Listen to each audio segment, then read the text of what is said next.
Salam, hər vaxtınız xeyirli olsun əziz abituriyentlər və müəllimlər. Bugün sizinlə biz üslubları keçəcəyik. Bildiyiniz kimi üslublar ən önəmli mövzularımızdan biridir. Niyə? Çünki imtahanda mətnləri işləməyimizdə böyük bir rol oynayır. İndi bəlkə də deyə bilərsiniz ki, kitab niyə bu dəqiqə açıqdır qarşımızda? Bu səbəbdən ki, yəni önəmli bir mətn olduğundan, hər bir cümləsi də böyük əhəmiyyət kəsb elədiyindən mən bu cümlələrin hamısını bir-bir yaza bilməzdim. Yazsam 2-3 saat bu video çəkəcək deməkdir. Mən olsam 2-3 saatlıq videonu izləmərəm. Düşünürəm ki, sizlər də izləməsiniz, nə də tövsiyə eləmirəm. Bu səbəbdən gördüyünüz kimi qısa bir mövzudur. Bədii üslub, elmi üslub bu qədər ola bilməzdi. Bu mövzunu sizə kitab üzərində təhlilini verəcəm, aydın olmayan məqamları aydınlaşdıracağıq və mövzunu genişləndirəcəyik. Son bir qeydi daha bildirmək istəyirəm ki, hal-hazırda bir neçə kanallarımız fəaliyyətə başlayıbdır. Bunlar WhatsApp və Telegram kanallarıdır. Yorumlar hissəsinə buraxdığım link vasitəsilə kanallara keçid edə və oradakı testləri, həmçinin izahlarını ödənişsiz şəkildə əldə edə bilərsiniz. İndi isə keçək mövzumuza. Hər hansı bir dilin üslublarını, üslubi imkanlarını öyrənən dilçilik bölməsinə üslubiyyat deyilir. Üslubiyyatın əsas vahidi üslubdur. Biz burada artıq iki anlayışla tanışıq ki, bunlardan biri üslubiyyat, digəri isə üslubdur. Üslubiyyat özü də qeyd olunduğu kimi dilçilik bölməsinə aid bir terimdir. Üslub isə üslubiyyatdan daha geniş bir məzmuna malikdir və üslub dil vasitələrindən məqsədyönlü istifadə üslubudur. Cəmiyyətin müxtəlif sahələrində dil vahidlərindən eyni səviyyədə istifadə olunur. Həmin sahələrin tələbinə görə dil vahidləri seçilir, bu cəhətdən müxtəlif üslublar yaranır. Gördüyünüz kimi burada aşağıda da qeyd olunubdur ki, bədii üslub, bədii əsərlərin dili, elmi üslub, elmi əsərlərin dili. Yəni bura poeziya, nəsr, dramaturgiya bədii üsluba aiddir. O cümlədən də elmi əsərlər, dərsliklər, monoqrafiyaların dilləri isə elmi üsluba daxildir. Yazarlarımız, sənətkarlarımız yazarkən bir əsər hansı üsluba müraciət eləyəcəklər? Əlbəttə ki, bədii üsluba. O cümlədən də elm adamları, alimlər, ixtisasçılar hara müraciət eləyir? Elmi üsluba müraciət eləyir. Publisistik üslubun dilinə nələr daxildir desək, bura qəzet, jurnal, radio, televiziya, miting dili, müxtəlif yığınacaqlardan istifadə olunan dil. Rəsmi işgüzar üslub isə rəsmi və işgüzar sənədlərin dilidir. Hansı ki, bura rəsmi sənədlərdir, sərəncamlardır, hökumətin əmirləri, nazirlərin əmirləri və s. kimi daxildir. İşgüzar üsluba isə rəylər, tərcümeyi hal, elanlar, reklamlar, bunlar da ki, yəni hər bir şəxs, fərd yazmağı bilməlidir. Bunlar daxildir. Məişət üslubu isə orfoqrafik normalara riayət edən gündəlik ünsiyyət dilidir. Yəni gördüyünüz kimi hər üslubun özünə məxsus dili mövcuddur. Dilçilikdə üslub dil vasitələrindən məqsədyönlü istifadə deməkdir. Bayaq bu məqamı vurğuladım. Dil vasitələrindən məqsədyönlü istifadə iki formada özünü göstərir. Bəli, bunlardan biri funksional üslub, digəri isə fərdi üslubdur. Funksional üslub, fərdi üslub nədir? Dil vahidlərindən ümumi şəkildə məqsədyönlü istifadə funksional üslublar sistemini yaradır. Ümumi şəkildə məqsədyönlü istifadə dediyimizdə, yəni artıq başa düşülür ki, burada bütün ictimaiyyət bunun dilini başa düşür, hər kəsə də xitab edir. Amma fərdi üslub deyiləndə dil vahidlərindən xüsusi və ya şəxsi baxımdan istifadə nəzərdə tutulur. Burada məsələn deyirəm ki, mən Cəlil Məmmədquluzadənin dili, Sabirin dili və yaxud da üslubu. Biz bu üslub anlayışını onu da qeyd eləyək ki, dəstxət, daha sonra yol, üsul kimi anlayışlarla da əvəz eləyə bilərik. Yəni heç bir problem yoxdur. Məsələn, mən dediyimdə Sabirin üsulu, Axundzadənin üslubu, dili, yəni heç bir fərq yoxdur. Gördüyünüz kimi hər birinin özünə məxsus, hər yazarın özünə məxsus dili, yəni üsulu mövcuddur. Funksional üslublar milli, ictimai təfəkkürü müxtəlif sahələrini əks etdirir. Funksional üslublar birlikdə ədəbi dili təşkil edirlər. Funksional üslublara nələr daxildir? Bəs bədii üslub, elmi üslub, publisistik, rəsmi və məişət üslubu daxildir. Bunların hər biri birazdan sizin üçün genişləndiriləcək. Bunlar üçün ortaq ən önəmli cəhətlərdən biri normalara tabe olmasıdır. Fonetik, leksik, qrammatik normalara, yəni tabe olmalıdırlar. Burada yəni orfoqrafik, ortotipik normalara biz riayət etməliyik. O cümlədən də yersiz təkrarlara icazə verməməli, loru kobud sözlərdən, varvarizmlərdən istifadə edilməməlidir. Daha sonra deyə bilərik ki, cümlələr arasında əlaqələrin qurulmasına da riayət edilməlidir. Yəni bu kimi məqamlara hər bir üslubda diqqət yetirilməlidir. İndi keçək bədii üsluba. Milli bədii təfəkkürün ifadəsi olan bədii üslub obrazlı, emosional nitq formasıdır. Emosional nitqi biz eyni zamanda ekspressiv termini ilə də əvəz edə bilərik. Ekspressiv termini ilə də əvəz edə bilərik. Obrazlı dedikdə adətən abituriyentlər, tələbələr bu şəkildə başa düşürlər ki, yəni bir obraz yaratmaq şəklində, amma obrazlı deyiləndə ifadəli nəzərdə tutulur. Yəni ifadəli, ekspressiv nitq formasıdır. Bədii üslub bədii əsərlərin dilidir. Yəni hekayənin, romanın, dramın dilidir. Xalq danışıq dilinə yaxındır, obrazlı nitq formasıdır. Obrazlı nitq forması nə deməkdir? Biz ümumiyyətcə obrazlılığı 3 səviyyədə göstəricisini görürük. Bunlar fonetik səviyyədə, leksik və qrammatik səviyyədə olan göstəricilərdir. Fonetik səviyyədə göstəricilərinə alliterasiyanı, assonansı və intonasiyanı daxil edə bilərik. Bunlar nədir bəs? Sizin üçün qeyd eləmişəm bunları, alliterasiyanın, assonasının nə olduğunu. Baxın, alliterasiya bədii nümunələrdə sözün əvvəlində eyni saitin və yaxud da samitin təkrar işlənməsidir. Baxın, deyirəm ki, car çəkir çarxların çaxnaşıq səsi. Gördüyünüz kimi burada ç samiti sözün əvvəlində nə olubdur? Təkrar işlənibdir. Daha sonra deyir, gözlərinin gözəlliyi gözlərimi köz eylədi. Eyni ilə burada artıq biz G hərfini görürük, G samitini. Azlaşım, ağrımaz başım artıq burada A saitinin təkrarını müşahidə edirik. Assonans nədir? Assonans isə bədii nümunədə sözün müxtəlif yerlərində eyni səslərin təkrarlanmasıdır. Baxaq, kamil bir palançı olsa da insan yaxşıdır yarımçı papaqçılıqdan. Artıq burada sözün müxtəlif yerlərində A saitinin təkrarlanmasını müşahidə edirik. Deməli, alliterasiya sözün əvvəlində saitlə samitin təkrarlanmasıdır. Assonans isə sözün müxtəlif yerlərində eyni səslərin təkrarıdır. İntonasiyanda, yəni qeyd eləməyimə düşünürəm ki, ehtiyac yoxdur. Adi bir dənə nümunəcə burada sizin üçün yazmışam. Ölünün rahəti çoxdur, qulağı dinc, başı dinc. Hamıdan gizli qalan bir qapalı xanası var. Yəni xüsusi intonasiya ilə oxunulur ümumiyyətcə nəzm nümunələri. İndi isə keçid eləyək qaldığımız yerə. Bunlar sadaladıqlarım alliterasiya, assonans və intonasiya fonetik səviyyədə göstəriciləri idi. Bir də bunun leksik səviyyədə olan göstəriciləri var ki, bura nələr daxildir? Bədii təsvir və ifadə vasitələri, ritorik suallar, xitablar, nidalar, məcazi mənalı sözlər və s. kimi bunlar daxildir. Eyni zamanda, yəni bədii təsvir və ifadə vasitələrini də 1-ci, 2-ci, 4-cü qrup abituriyentləri üçün açmaq istəyirəm. Bura epitet, təşbeh, metafora, mübaliğə, kinayə və s. kimi daxildir. Məsələn, məcazi mənalı sözlərə frazoloji birləşmələri göstərə bilərik. Ardından eyni şəkildə leksik səviyyədə göstəricilərinə amonimli, sinonimli, antonimli və s. daxil edə bilərik. Bilirəm ki, müəllimlərimiz və 3-cü qrup abituriyentlərimiz bədii təsvir və ifadə vasitələrini artıq bilirlər. Yəni onlar üçün açmağa ehtiyac yoxdur bunları, amma bizim 1-ci, 2-ci, 4-cü qrup abituriyentlərimiz var ki, onlar ədəbiyyatı keçmədiyindən bu mövzulara hakim deyillər. Ona görə qısa bir qeyd şəklində onlara bu mövzunun açılışını verirəm. Baxaq, epitetə nümunə kimi deyirəm ki, qələm, qaşlı.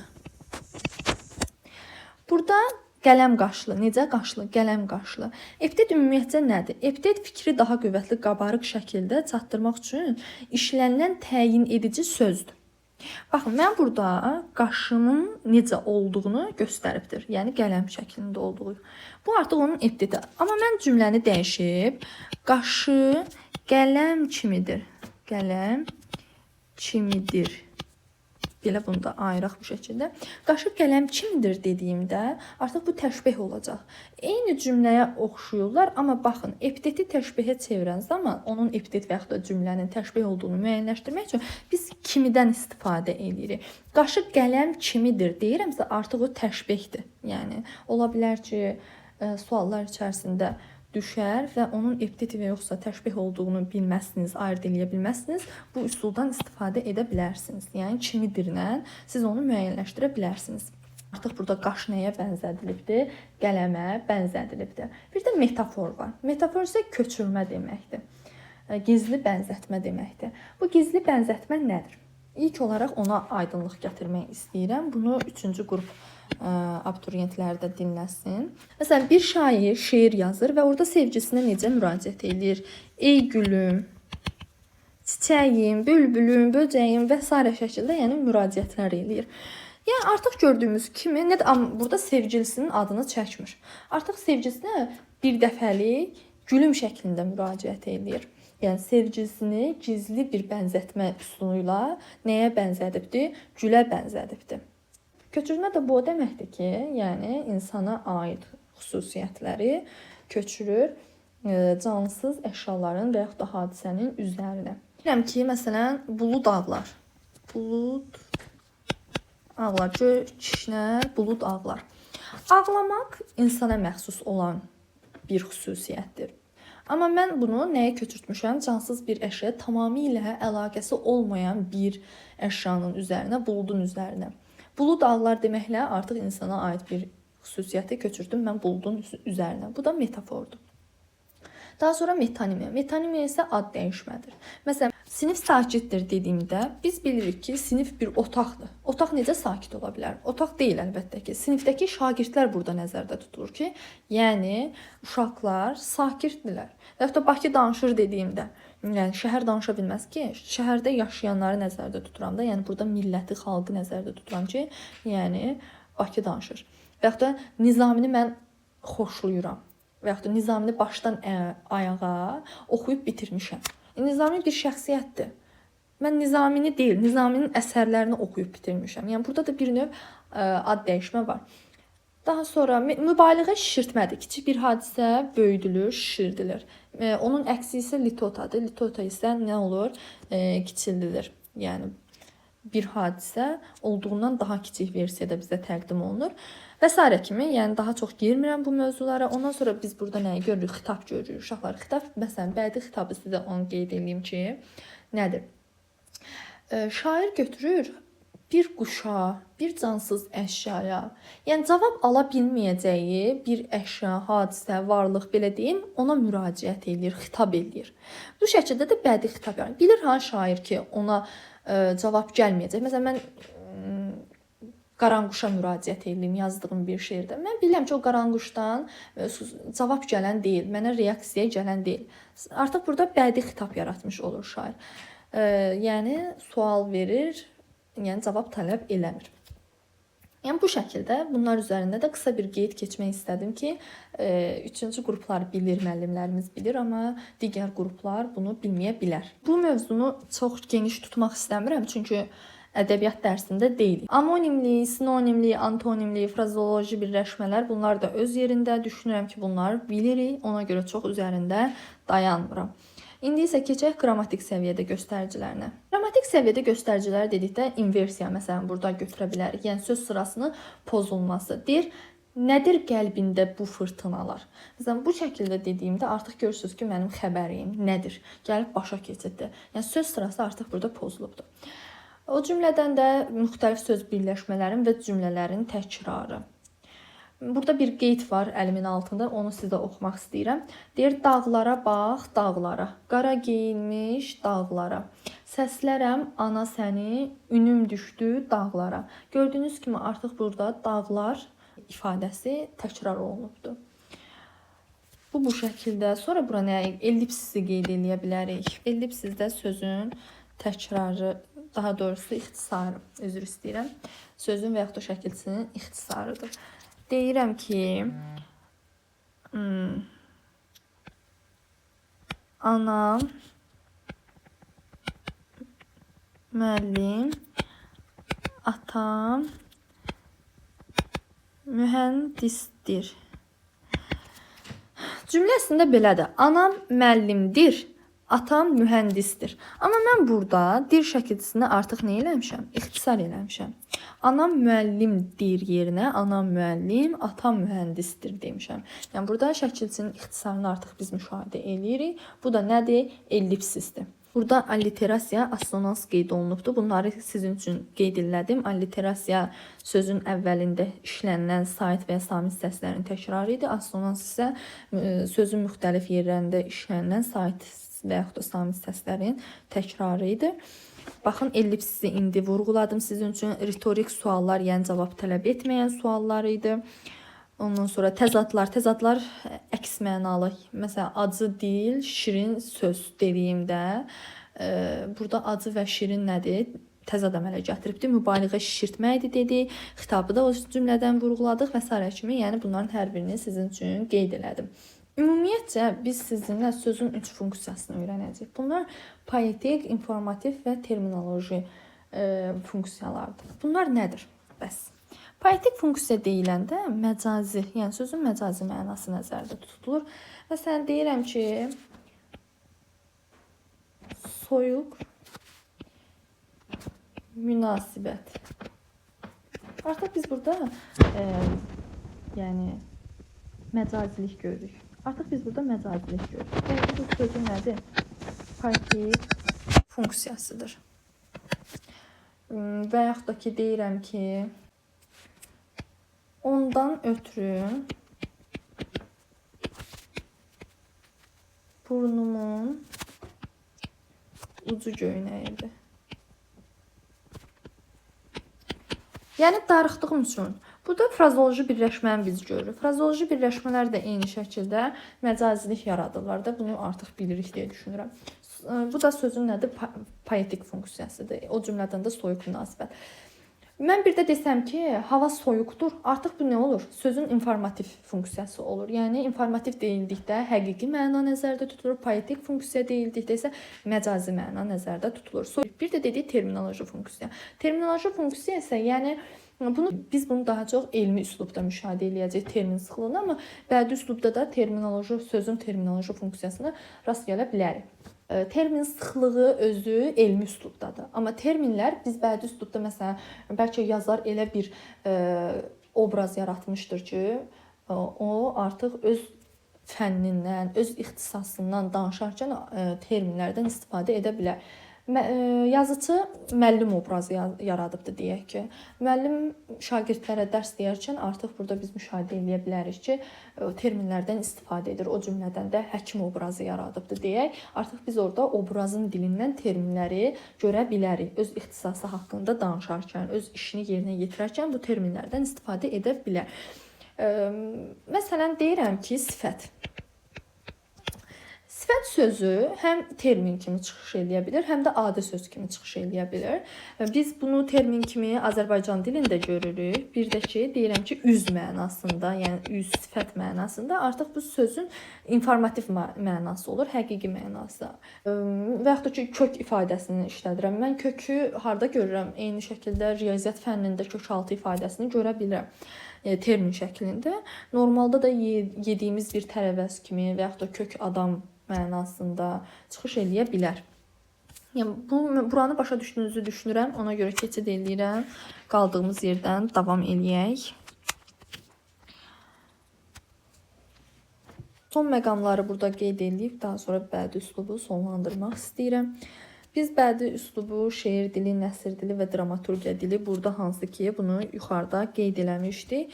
Görə bilirik. Nəsr dili deyiləndə artıq hekayə, povest, roman dili nəzərdə tutulur. Şeir dili deyiləndə isə nəzm dili nəzərdə tutulur. Düşünürəm ki, buranı çox da vurğulamağa ehtiyac yoxdur. Bəsit bir dildir.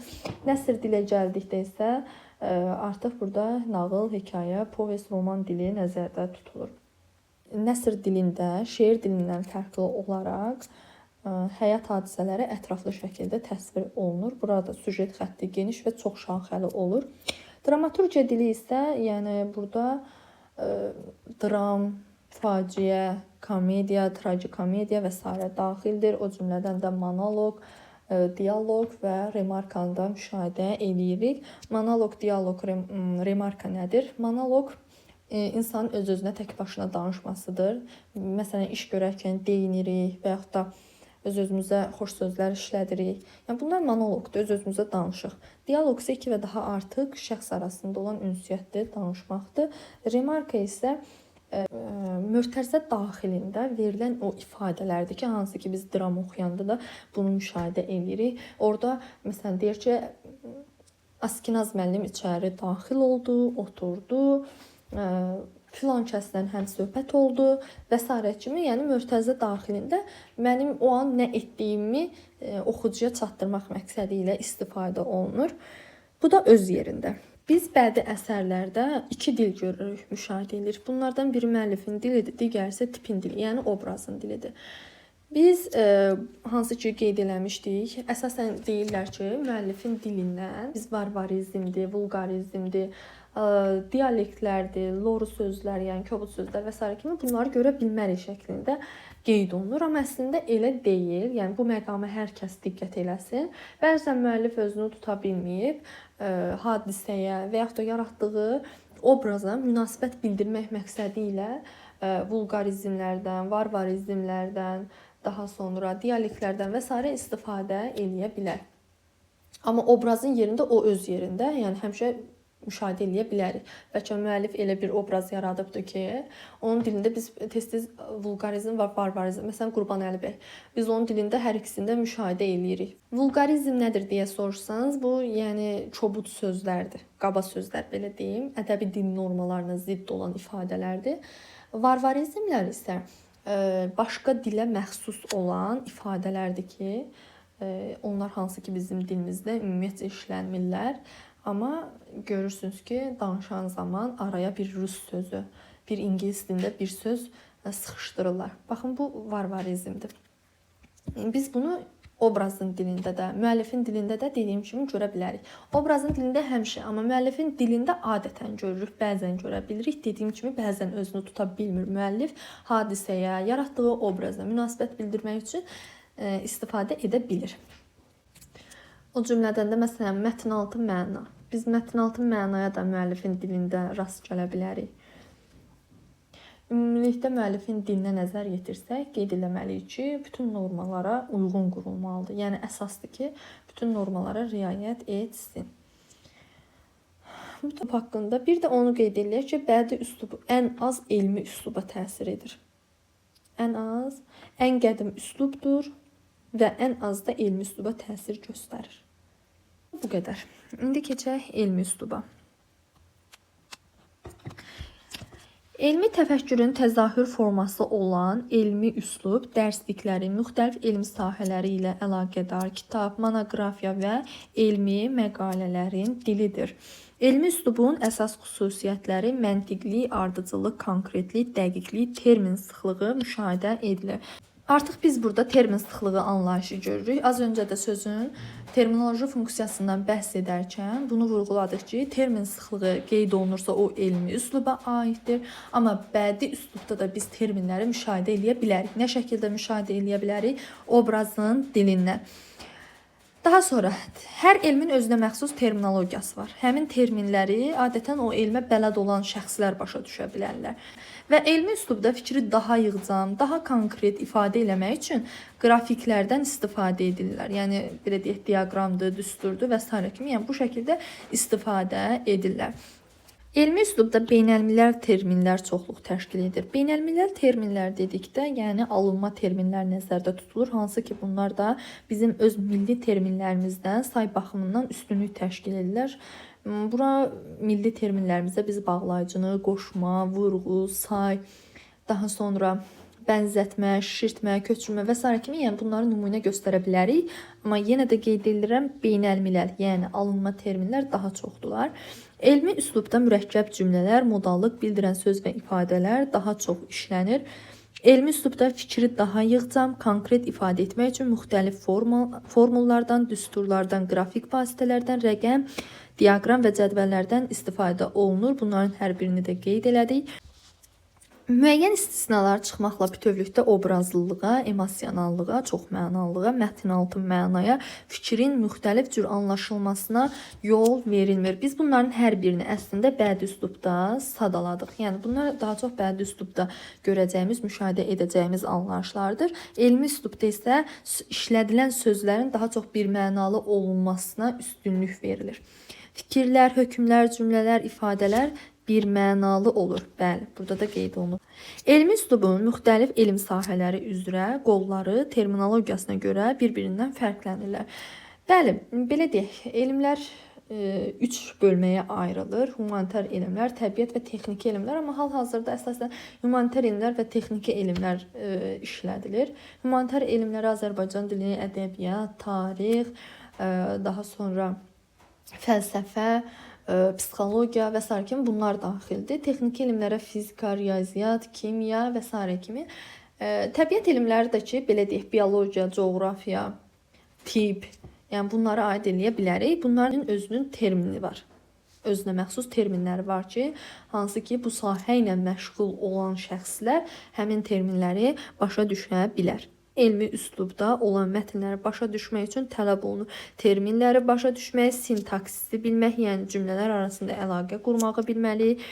Yəni burada da qeyd olunub ki, anlayışlar arasındakı əlaqələri dərk etməliyik, sözün mənasını bilməliyik.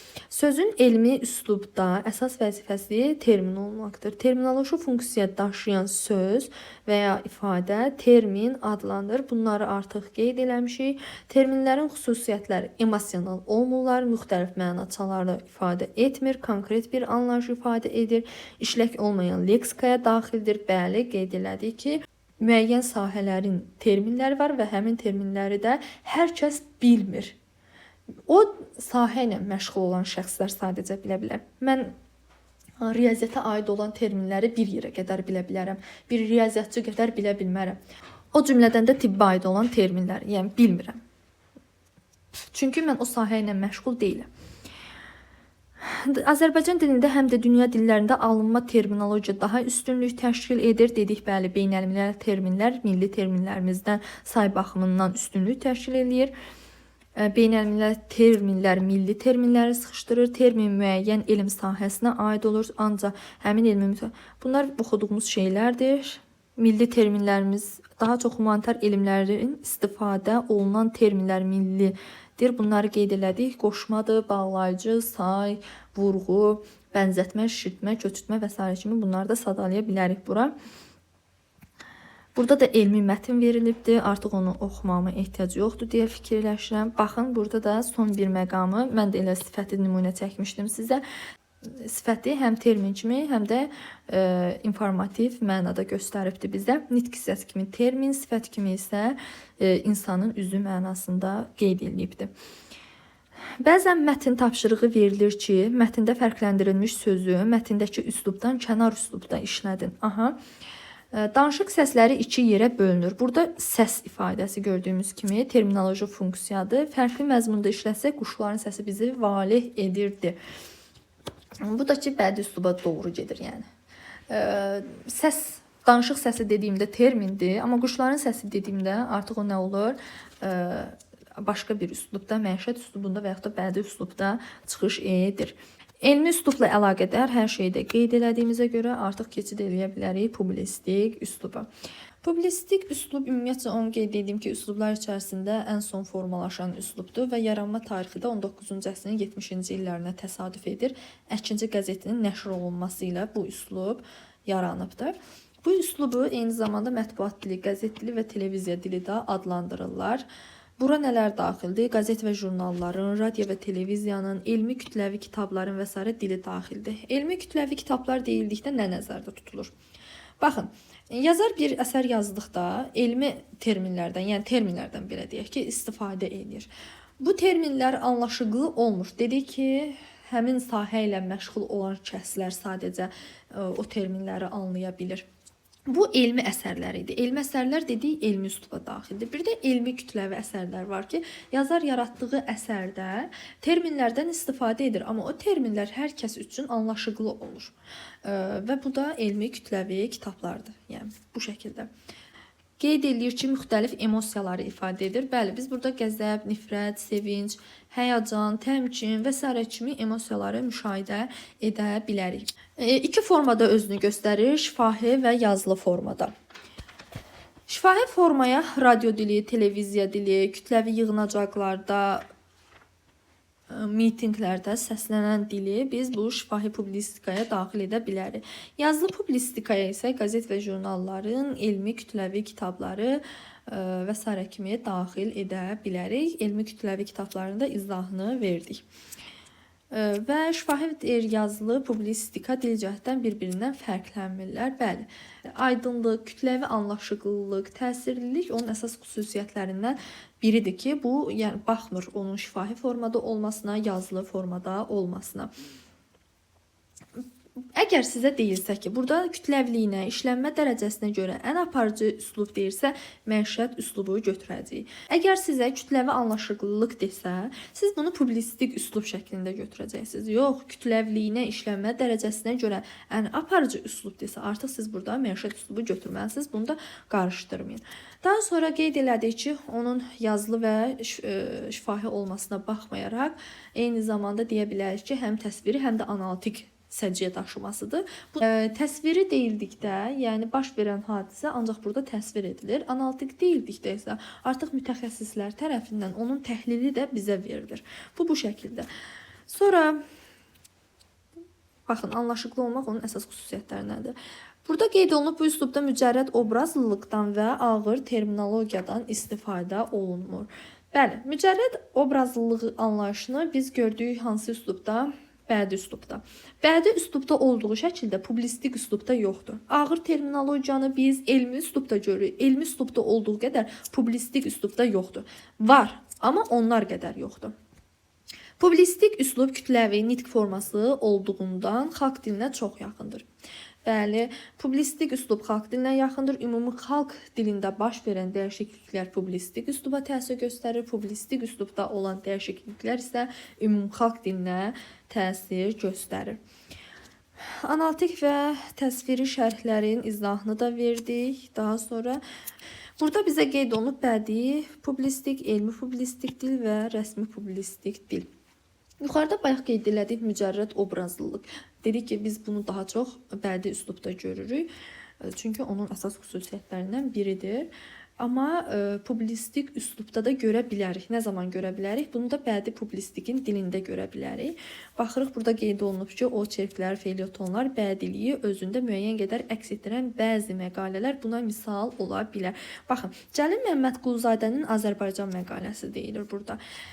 Ümumiyyətcə belə qeyd edirik. Cəlil Məmmədquluzadənin həyat və yaradıcılığını əgər mən öyrənirəmsə, oradan elmi məlumat alıramsa, bu artıq elmi üsluba daxildir. Amma Cəlil Məmmədquluzadə haqqında yazılmış məqalə artıq hara daxildir? Publistik üsluba daxildir. Başqa nələr daxil edə bilərik? Dedik, məcazlardan istifadə olunur, çox mənalı sözlərdən istifadə olunur. Obrazlı nitqi görə bilərik biz burada. Emosionallığı, təsirliliyi və s. kimi müşahidə edə bilərik. Elmi publistik dil. Müxtəlif elm sahələrinə, siyasətə, dinə və s. aid publistik məqalələrin, kitabların dili nəzərdə tutulur. Burada elmi fikirlər sadə, anlaşıqlı, geniş kütlənin anlayacağı dildə təqdim olunur. Əslində bunun açılışını verdik, harda verdik? Elmi, kütləvi əsərlərin, kitabların izahını verərkən verdik. Yəni burada da elmi publistik dildə biz terminləri görəcəyik, amma elmi üslubda olduğu şəkildə deyil. Yəni bunu da bir-birindən ayırd etmək üçün, yəni bədii publistik dili bədii üslubdan ayırd eləməkdən ötürü, elmi üslubu elmi publistik dildən ayırd etməkdən ötürü əsəri oxumaq və nəyin çoxluq, nəyin azlıq təşkil elədiyini müəyyənləşdirmək lazımdır. Rəsmi publistik dil bilavasitə publistik məzmun daşıyan bu və ya digər rəsmi yaxud işgüzar sənədin dilidir. Azərbaycan Respublikası Prezidentinin bəyanatı.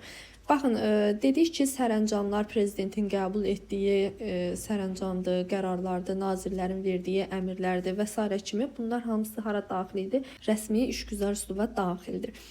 Amma mən bu verilmiş qərarları, bəyanları artıq televizordan, radiodan görürəmsə, eşidirəmsə, bu rəsmi publisistik dilə və yaxud da jurnalda, qəzetdə görüb eşidirəmsə, artıq bu rəsmi publisistik dilə aid olacaq. Bu da bu qədər. Keçid edirik rəsmi işgüzar üsluba. Biz bu üslubu iki dildə görə bilərik. Rəsmi sənədlərin dilində və işgüzar sənədlərin dilində. Rəsmi sənədlərin dilinə dövlətin, hökumətin qəbul etdiyi qanunlar, qərarlar, nazirlərin verdiyi əmrlər, konstitusiya, məcəllə, sərəncam, fərman və s. kimi bunlar daxildir. O cümlədən də işgüzar sənədlərə tərcümə hal, reklam, ərizə, akt, bildiriş və s. kimi bunlar daxil edilir. Hər iki sənədlər bir yerdə əməli yazılar adlanır. Qeyd olunubdur ki, lüğət tərkibi yığcam, sintaksisi məhdud, normallığı möhkəmdir. Biz bu yığcamlığı eyni zamanda harda görmüşdük? Elmi üslubda görmüşdük. Bu üslubda artıq sözlər, obrazlı ifadələr işlədilmir, fərdi nitq ünsürlərindən qaçılır. Fərdi nitq ünsürü biz dərsi izahatına başlayarkən funksional üslub və fərdi üslub deyə qeyd eləmişdik. Fərdi üslubdan bir-iki cümlə qeyd elədik, daha sonra dayandırdıq. Əlbəttə ki, birazdan davamı yenə gələcək bu üslubun. Amma funksional üsluba daxil olan 5 üslubdan 4-ünə fərdi üslub təsir göstərirsə, yəni bunu orada müşahidə eləyə biliriksə, rəsmi işgüzar üslubda fərdi üslubu görə bilmərik. Yəni qaçılır buradan fərdi üslubdan. Artıq sözlər də ki, bu heç, yəni bütün üslublara daxildir. Yəni artıq burada normanın pozulması deməkdir. Biz də qeyd eləmişdik ki, bütün funksional üslublar nədir? Normalara mütləq şəkildə tabe olmalıdır. Yəni bu məcburidir. Bu üslubun əsas göstəricisi fikrin standart formalarla, şablonlarla yığcam verilməsidir. Bəli, baxın, tərcüməyi haldır, ərizədir, daha sonra nə bilim arayış və s. kimi belə qeyd eləyək. Bu sənədlər müəyyən bir şablon əsasında yaradılır. Əvvəldən qoyulubdur bu şablon və biz hələ də günümüzdə bu şablon əsasında nə edirik? Bunları yazmağa davam edirik. Fikrin bir mənalılığı, hüquqi əsaslığı səciyyəvidir. Bir mənalılığı eyni zamanda elmi üslubda da biz qeyd eləmişdik. Bu üslub tarixi təkamül prosesində formalaşmış standart formalardan kənara çıxmır.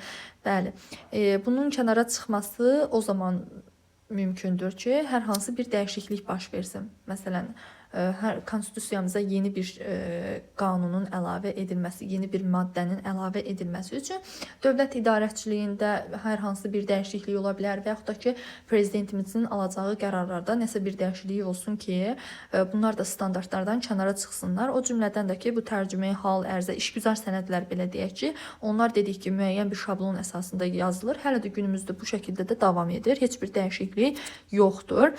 Arxaik leksika, əski sintaktik konstruksiyalar uzun zaman mühafizə olunur. Bu da yenə dediyim eyni şeyə gəlir. Arxaik leksika o deməkdir ki, artıq bu əvvəlki zamanlarda uzun bir müddət olar ki, artıq bu qanun qəbul olunubdur. Hələ də o şəkildə qalır. Biz artıq həmin dövr üçün istifadə olunan leksikanı görə bilərik, müşahidə edə bilərik. Dialektlərdən istifadə edilmir, yəni bu artıq qeyd olunmasa belə təxmin edə biləcəyimiz bir məqamdır. Dövlətin alacağı bir qərarda və yaxud da ki, işgüzar sənədlərində, rəsmi sənədlərdə necə ola bilər, dialekt ola bilər, yəni mümkünatı yoxdur. Daha sonra nələri qeyd edə bilərik? Rəsmi sənədlərin və işgüzar sənədlərin özünə məxsus xüsusiyyətləri var ki, onu da qeyd edək ki, rəsmi sənədlər dövlətlər arası və dövlət daxili münasibətlər bu sənədlərlə tənzimlənir. Burada əlbəttə ki, bir mənalıq, aydınlıq özünü göstərir. Çünki belə deyək ki, hüquqi sənədlərdirlər də, rəsmi sənədlərdirlər bunlar və bu sənədlər mütəxəssislər tərəfindən hazırlanıb, müzakirə olunur, qəbul edilir. Burada maddələr, bölmələr, bəndlər öz yerində, yəni bunlar var. Bir də işgüzar sənədlərə keçid eləyək. İşgüzar sənədlərin xüsusiyyətləri nələrdir? Bunlar dövlət əhəmiyyəti daşımırlar. Baxın, rəsmi sənədlər dediyi mütəxəssislər tərəfindən hazırlanır, amma işgüzar sənədləri hər bir fərd, belə deyək, şəxsiyyət yazmağı bacarmalıdır, bilməlidir. Bunları da yazmaqdan ötürü bayaq da qeyd elədiyimiz kimi müəyyən şablonlar var və o şablonlardan da istifadə edilir. Burada da qeyd olunub akt və protokol daha çox işgüzar sənəd sayılsa da bu sənədlər rəsmi sənəd səciyyəsi daşıya bilirlər. Bu da öz yerində. Rəsmi işgüzar üslubla işlədilən cümlələr, feillər adətən əmr, xəbər, vacib və şərt şəkillərində olur. Bu da öz yerində. İndi isə keçid eləyək məişət üsluba. Məişət üslubu insanların gündəlik həyatda bir-biri ilə ünsiyyət saxladıkları dildir və adi danışıq dilidir, belə qeyd eləyək. Konkret dil göstəricisi yoxdur. Əsas əlaməti nitqin sərbəstliyi, təbiiliyi, yığcamlılığıdır. Biz yığcamlılığı eyni zamanda qeyd eləmişdik elmi üslubda və işgüzar, rəsmi işgüzar üslubda qeyd eləmişdik. İndi biz onu məişət üslubunda da görürük. Təbiiliyi, nitqin sərbəstliyi də öz yerində. Dedik ki, adi danışıq dilidir. Bu demək deyil ki, biz burada kobud sözlərdən istifadə edə bilərik, dialektlərdən, loru sözlərdən, o cümlədən varvarizm, vulqarizm və s. kimi. Yəni bu ifadələrdən istifadə edə bilərik. Bu o demək deyil. Qətiyyən, yəni məişət üslubu dediyimizdə siz də üzr sayın, məni üzr istəyirəm. Ağzımıza gələni danışacağıq mənasına gəlmir. Əlbəttə ki, bu üslub da digər üslublar kimi hər kəsdən normalara tabe olmasını tələb eləyir. Məişət üslubun indi xüsusiyyətlərinə nəzər yetirək. Deyir, kütləviliyinə, işlənmə dərəcəsinə görə ən aparıcı üsuldur. Bundan az öncə bəhs eləmişdik. Dialoji nitq bu üslubun əsasını təşkil edir. Bəli, dialoji nitq dedikdə, yəni dialoqu nəzərdə tutur. 2 və daha artıq şəxsin ünsiyyətini. Məişət üslubu sadə, təbii danışıq dilidir. Bəli, baxın. Yenə üzr istəyirəm ifadəmə görə. Ağzına nə gəldi danışasan deyə bir şey yoxdur. Burada normalara riayət eləməlisən. Normadan kənara çıxmaq olmaz. Digər üslublar kimi bu da onu tələb edir sizdən. Və eyni şəkildə bu üslubun yazılı forması yoxdur. Yəni şifahi formada sadəcə mövcuddur. Bayaqları mən nitqin sərbəstliyi, təbiiliyi və yığcamlılığını qeyd edərkən eyni zamanda yığcamlılığın elmi və rəsmi işgüzar üslubda da gördüyümüzü vurğulamışdım. Amma onlarda yazılı formada görmüşdük. Çünki onlar yazılı şəkildə mövcuddular. Amma məişət üslubun yazılı forması yoxdur. Sadəcə şifahi forması var. Deməli, bu məişət üslubundakı yığcamlılıq digərlərindən fərqlənirlər. Forma baxımından. Çünki burada şifahi şəkildə səndən yığcamlılığı tələb edir.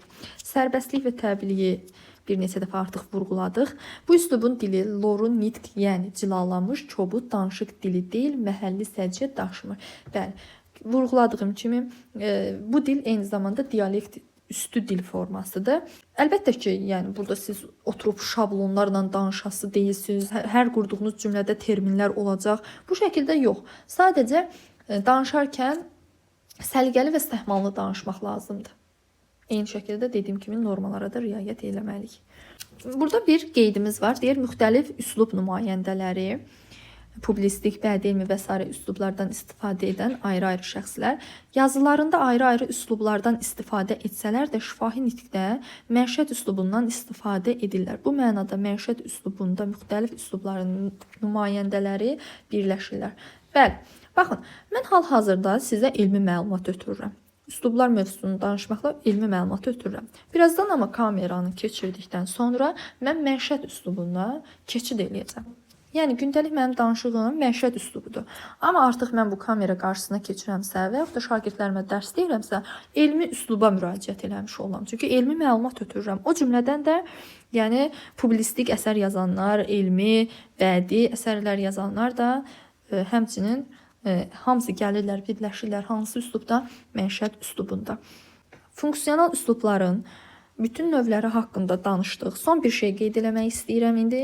Belə bir fikir formalaşa bilər ki, belə bir sual yarana bilər ki, bəs ilk yaranan üslub bədii üslubdursa, biz onda əvvəllər belə deyək ki, insanlar şeir dilində, nəzm, nəsr dilində danışırlar.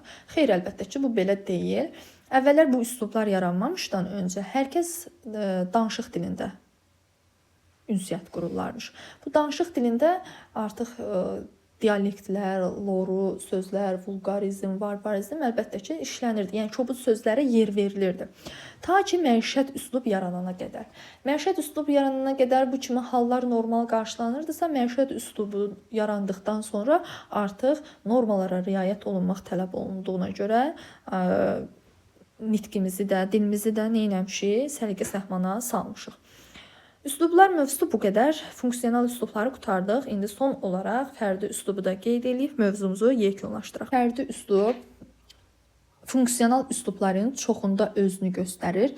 Ən qabarıq ifadəsini isə biz onun bədii üslubda görürük. Elmi, publistik üslublarda da, məişət üslubunda da nitq fərdiliyi öz əksini tapır. Ancaq bədii üslubda olduğu qədər güclü deyil. Rəsmi işgüzar üslubda demək olar ki, fərdi üslub yoxdur. Məsələn, bir şairi götürək. Həmin şairin yaradıcılıq illərinin başlarında yazdığı əsərləri ilə son dövrlərdə yazdığı əsərlərin dili istər-istəməz fərqlənirlər. Bu da nə ilə əlaqədardır? İctimai tarixi şəraitlə əlaqəlidir. Bunun da xüsusiyyətlərinə nəzər yetirək. Baxırıq, funksional üslublara daxil, fərdi üslub funksional üslublara daxil deyil. Bəli, biz dedik ki, üslub nədir? Dilçilikdə dil vasitələrindən məqsədyönlü istifadə üslubudur. Bu istifadə üslubu özünü iki formada göstərirdi. Funksional üslub və fərdi üslub. Yəni, bu fərdi üslubu siz funksional üsluba aid eləyə bilməzsiniz. Qeyd elədik ki, bədii üslubda biz onun ən qabarıq formasını görə bildik. Özüm də oxuyuram, görüm əlavə nəsə varmı burada. Müəllifin keçirdiyi ovqatın emosiyaların əksidir. Bədii üslubun nümayəndəsi kimi bu üslubun dil xüsusiyyətləri, obrazlıq və emosionallıq onların hər birinin dili üçün əsasdır. Bəli, dedik ki, ən qabarıq formasını bədii üslubda görürsə, əlbəttə ki, bədii üslubun xüsusiyyətlərini də fərdi üslubda biz müşahidə edəcəyik. Qeyd olaraq da yazıbdır ki, rəsmi işgüzar üslubda fərdilik demək olar ki, yoxdur. Yəni, bunları da artıq qeyd elədik. Hər şeyi vurğuladığımıza görə son yenə bir xatırlatma eləmək istəyirəm. Bizim hal-hazırda Telegram və WhatsApp kanallarımız fəaliyyətə başlayıbdır. Siz şərhlər bölməsində yerləşdirilmiş linkə daxil olaraq oradan həmin kanallara keçid edə bilərsiniz və ödənişsiz şəkildə oradakı testlərdən və izahlardan yararlana bilərsiniz. Mövzumuz bu qədər idi.